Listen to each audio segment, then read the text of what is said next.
Greetings, and welcome back to the neuroscience of improvisation. Well, you never really did leave, after all. You've been improvising this whole time, whether or not you thought about it explicitly. This is the second part of our conversation with the author, musician, and law professor, Mira Sundara Rajan. Here she shares with us her perspectives on the role of improvisation in poetry. She shares some stories from her family background about her great-grandfather, the national poet of India, C. Subramania Bharati, and his spontaneous creation of poetry. She does some reading of poetry as well, including poetry by Shelley and also by her great-grandfather, Mahakavi Subramania Bharati. I hope you enjoy this and find it enriching. Consciousness is somehow a property of matter.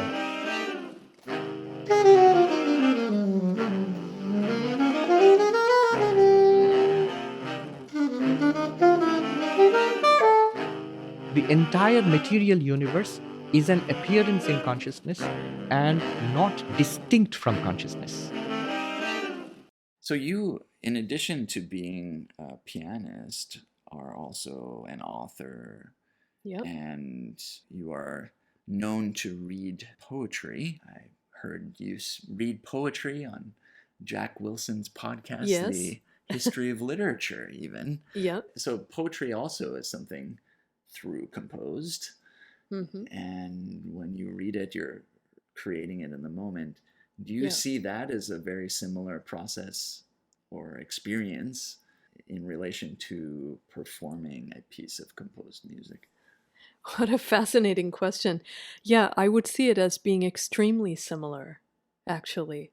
I think that a poem is very much like a piece of music. It's an artistic expression, which is an incredibly carefully crafted expression. It's a distillation of ideas, emotions, impressions into an incredibly concentrated form. Poetry and music, I think a lot has been said about the relationship between them, but it could never be exaggerated. The closeness of poetry and music, it's really, to me, they're really almost two different manifestations of the same thing. There's something that's primordially akin between those two artistic forms. So you want to know if the experience of reading a piece of music, that is to say reciting it, for example, is the same or is comparable to playing a piece of through composed music. And I think it very much is, because there's a similar process of needing to be able to touch the heart of the poet. You know, that's why we learn poetry. And that's one of the reasons why it's such a valuable form of art and human culture and human knowledge, because something valuable is distilled in the form of the poem. It's not really something that can be expressed in any other way than in the poem itself. It is that particular arrangement of words, of sounds, of images and associations, colors, that comes together to create that particular, I don't know what to call it, rasa. There's a great word, the Indian word rasa, which means so many things, including essence and emotion. And that's what a poem contains. In fact, I often think of music in the same terms in which I think of poetry. And I think if I listen to different interpretations of a piece of music and there's one that I think touches me, really affects me, I say to myself, yeah, that musician has touched the heart of the poet. And I think of the composer as a poet in tones, whereas a poet writes in words as well. So this is more in your area than in mine. You could talk about musical syntax and music as a language, but I think on the experiential side, this is something that I'm extremely familiar with. I live this every day. So I would say that it's extremely similar. When you learn a poem, you learn so many things about the poet. You almost reconstitute the poet. You almost raise the poet from the dead in the act of being with the poem. It's a very powerful thing, how the artist is present in his or her own creation. It is as true a mirror of the artist's being, the artist's mind and personality, as any other kind of reflection, truer than a physical reflection. So it's necessary to go through that process in order to be with the poem and for the words to come back to life, to come to life again. It's an act of perpetual resurrection that is experienced through poetry. And of course, the dissolving of barriers. Again, you like to talk about a lot of these things. I know things like the experience of non-duality and so on, but I think that's essential, whether we're talking about music or poetry. That's ultimately what it is about, through the vehicle, through the experience of the poem or the piece of music, among other things, the boundaries between you as the interpreter and the composer of that work dissolve. And then for whoever participates in that act of recreation, whoever listens, that boundary also dissolves. So all of us are united, as the Indian aesthetic theoreticians say, in the shared experience of the work, of the artistic creation, and that is rasa. Well, we've been treated to a definition of rasa that I don't think can be equaled.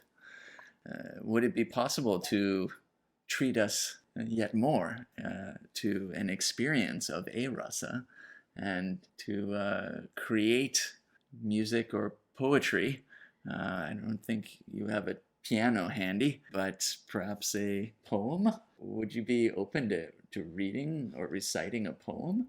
Yes, I certainly would. So I have handy here a small volume of Shelley's poetry, and Shelley has a certain importance in our family history because he was actually the favorite romantic poet of my great-grandfather, C. Subramania Bharati, the national poet of India and Mahakavi in the Tamil language, the most important poet of the 20th century in Tamil. He admired Shelley so much that he adopted a pen name of Shelley Dasan, which means he who is the devotee of Shelley. In fact, Dasan is a very strong word. It means almost the servant, the slave almost of Shelley. And there's a long tradition in Indian literature whereby poets choose names like that to pay homage to a predecessor or a figure that they venerate. For example, Kalidasa is another one. So for a while, and after Bharati, the next great poet after Bharati called himself Bharati Dasan. And of course, he was a great friend of my mother's family, and my mother knew him personally very well and sang his songs as well. So Shelley has quite a place in our family history. And I'll just read, I know this is going to be too long for the scope of your program, but the poem that my great-grandfather loved was Ode to the West Wind.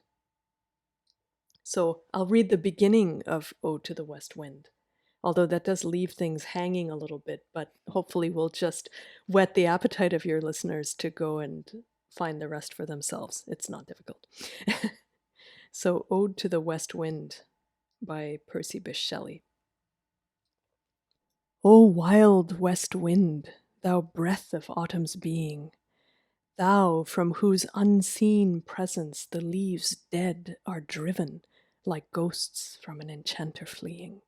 Yellow and black and pale and hectic red, pestilence-stricken multitudes, O thou who chariotest to their dark wintry bed the winged seeds, where they lie cold and low, each like a corpse within its grave, until thine azure sister of the spring shall blow her clarion o'er the dreaming earth, and fill driving sweet buds like flocks to feed in air, with living hues and odors, plain and hill. Wild spirit, which art moving everywhere, destroyer and preserver, hear, O hear. So that's how he starts.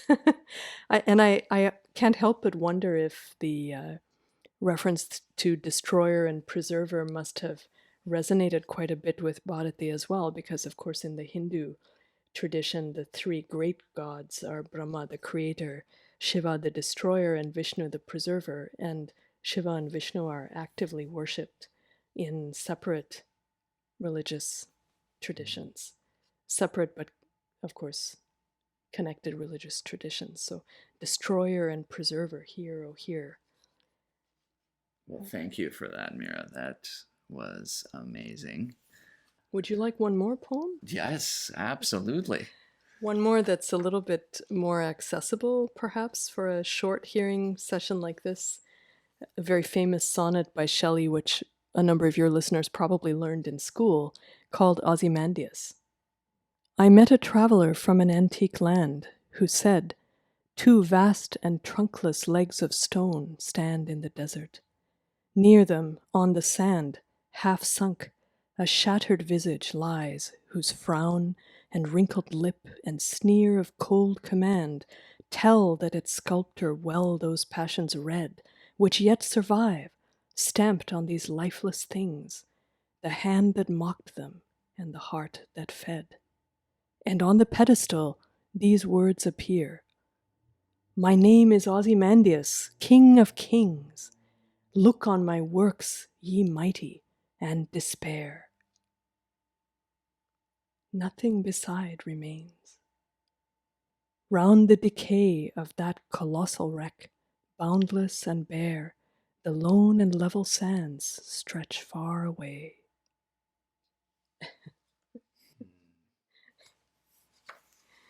That one touches on the theme of time.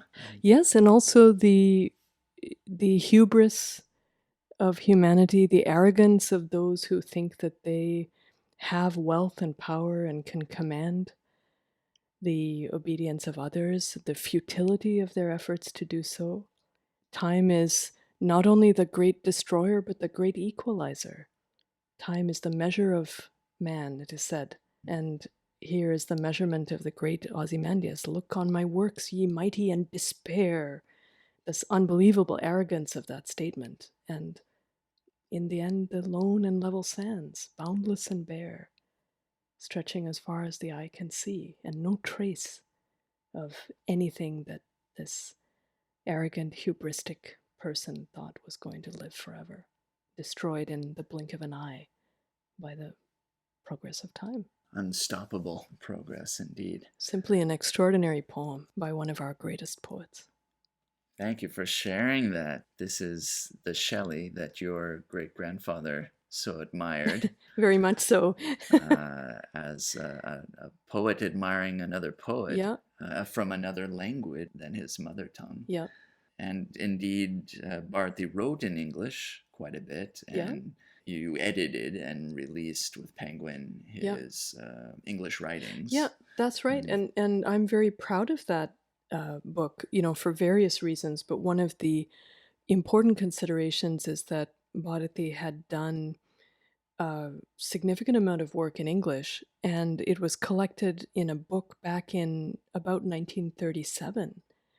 So since 1937, there hasn't been a reissue of a book in which you can find the majority of things that Bharati wrote in English, conveniently for the modern reader.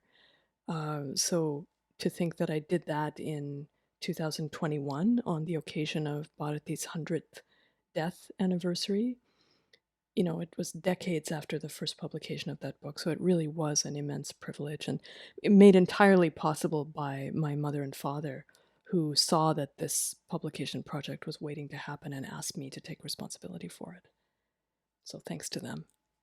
Now that is a family affair. Yes, indeed. I've ever heard. Yes, indeed. And being that you are in the lineage of Subramania Bharati, and perhaps there has been some story that's passed on through the generations about improvisation and the poet. Have you come across any such stories? Oh, Absolutely. That is a wonderful question. And actually, one of his poems, which is very well known about Nandalala, about Krishna, was composed in an improvisational context. And it's a wonderful story. So I believe this happened when, well, I'm not actually sure of where he was when this happened. Ask me again in a few months and I will know, because I am in the process of researching Bharati's biography, and no stone will remain unturned. I shall know all the details at the appropriate time. But for now, the important answer to your question actually relates to this incident, which is that there was a group of people in the village who used to go around town and sing bhajans. Bhajans are basically devotional songs. And, it's just the sort of thing you would see in Western countries, for example, when people go caroling at Christmas time. This sort of idea. It was a community activity. They would go, once a week or whatever, and a group would go from house to house and sing these devotional songs. So on one day, the group was going to go out and sing bhajans, but the leader was not able to join on that day. So they came and asked Bharati whether he would lead them in the round of bhajan singing. And of course, Bharati being Bharati, he said, "Of course, I will join in. Yes, I'd be delighted to do so." So he took leadership of the group, and as they were walking along, he composed a song and sang it. He composed a bhajan. And in Tamil, my mother has told me that that is called an Achikavi, which means a spontaneous poem, an improvised poem. They have a name for that. Yes, absolutely they do. Tamil culture is not only very developed in the area of literature and music, of course. In fact, it's Yisayil Nadaham, which is music, literature, and drama, which I would say at a stretch includes dance as well in the Indian context. So very developed and also highly organized. So there's a name for everything in Tamil as far as literary or musical phenomena are concerned. I'm sure I don't even know, all of those names, but my mother certainly did. And Achikavi is what she says is kavi means poem, and the idea of creating it spontaneously. So that is what Bharati did on that occasion. Amazing. I get nervous just thinking about being out in a group and everyone's looking at him to come up with the bhajan that everyone else is going to sing along, going around door to door. So the song that he composed, that he improvised, is, as I said, it's about Nandalala, it's Lord Krishna, and there are certain conventions in India about him, certain colors that are associated with him. So his skin is considered to be dark. So in this case, it's the black color that Bharati associates with him, or dark green, the color of the leaves as well. So just to give you an idea, you'll see how he's done it immediately, how it sounds like an improvised poem, which of course later on he committed to writing. So he says, Kakai chirahinile, in the color of the crow's wing, Nindran kariya niram thondrudaye Nandalala. I see the black color that is you, Nandalala. Then the next one goes, in the green of the leaves, all the trees surrounding me, I see the green color that makes me think of you, that I see you in that green color, Nandalala. So the poem continues on like that. This is how he progresses until he gets to the end of the poem. So it's very simple. And then at the end, all of a sudden it gets elevated to the level of a mystical experience. So he's walking, he's observing the world. Whatever he sees reminds him of Nandalala. He sees Nandalala in everything. In the darkness of the crow's wing, in the leaves of the trees, in all the sounds that he hears. And finally, he elevates the poem to the level of a mystical experience. He writes, or sings, Tikul viralai vaital Nandalala, Ninnai Tindum inbam Thondudada Nandalala. So T is fire, Viral is finger. So he says, when I place my finger in the fire, in the flame, when I place my finger in the flame, Nandalala, oh, I feel your burning happiness. I feel the burning happiness of union with you, if I can paraphrase it that way.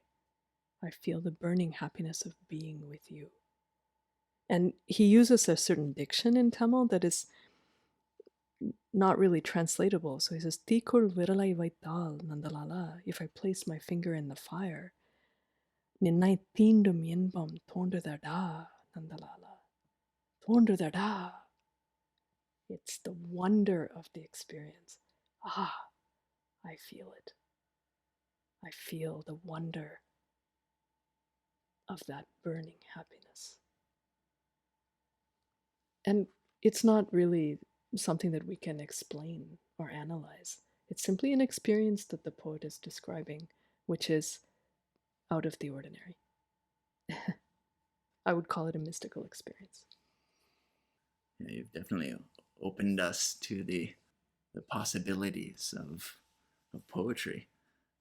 And it's amazing how you're able to unlimited share that across languages, by the way. That is really wonderful. That indeed creates this opposition in the mind that makes the whole construct of self implode or explode or whatever. Yeah, I love the way you express that, actually. I guess you could very much understand something like this.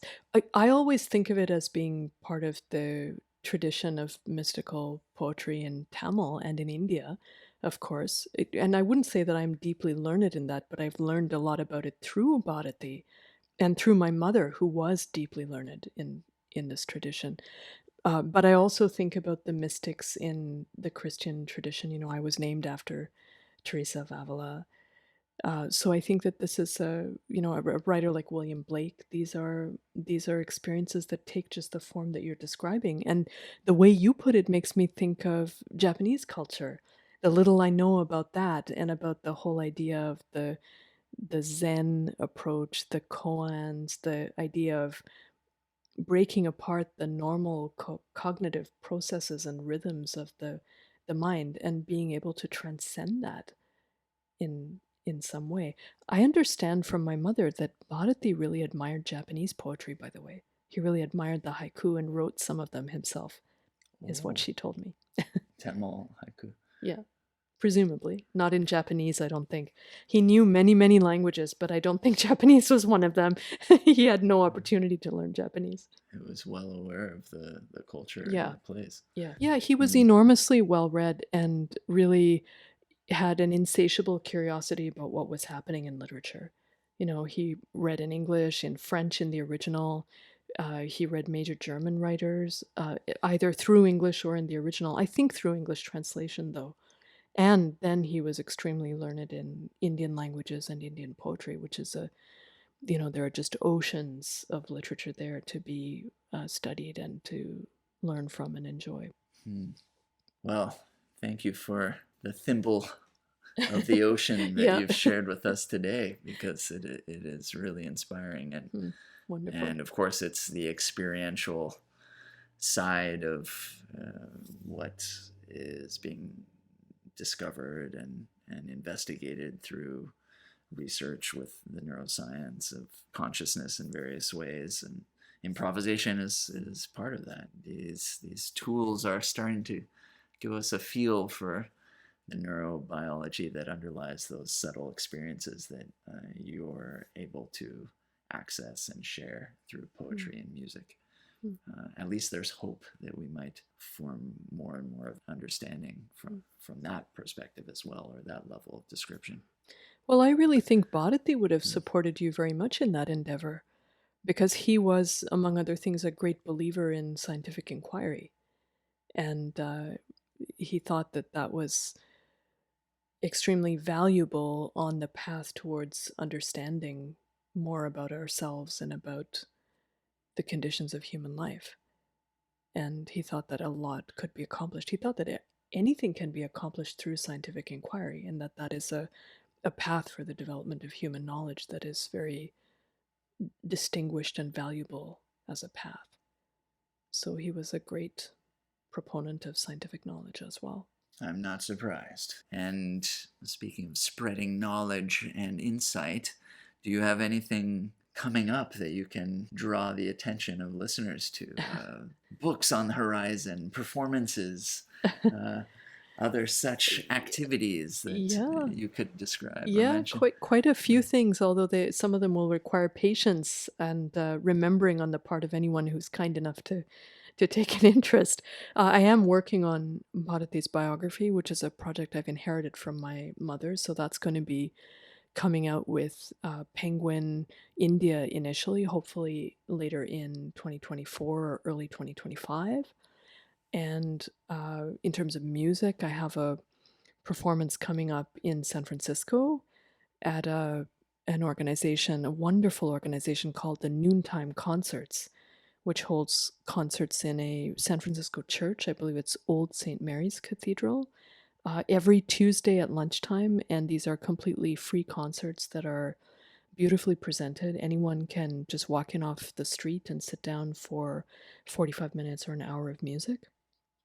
So they've asked me to do a small recital for them, and I expect to be performing there on August 15th. And I also have a podcast that I'm creating at the moment, which is a podcast about culture in a very broad sense, but it just offers perspectives on all kinds of interesting issues of the moment, as well as historical perspectives and basically any kind of perspective you can think of.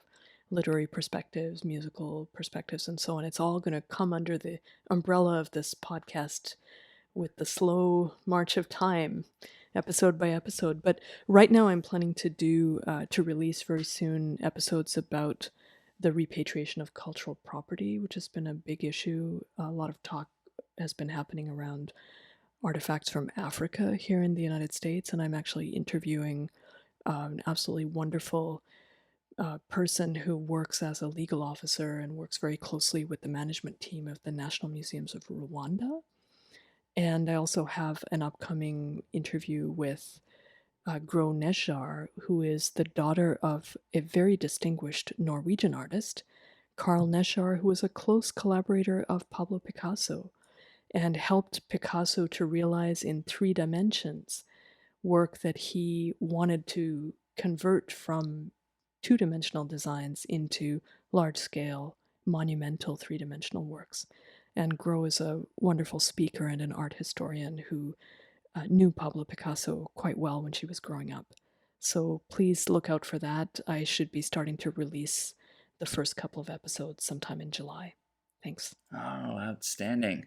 We'll include links to as many of these items as we can. Thank you. And to your website, professormira.com. Yep. Just looking forward to following your activities. These are these amazing things that you're doing. So thank you again for your time and for sharing all of this multifaceted talent that you've developed and nurtured and now are so kind to share. Thank you so much, Bradley. It's been a real pleasure talking to you, and I hope that your listeners will find this to have been interesting. Nandalala, Nandalala.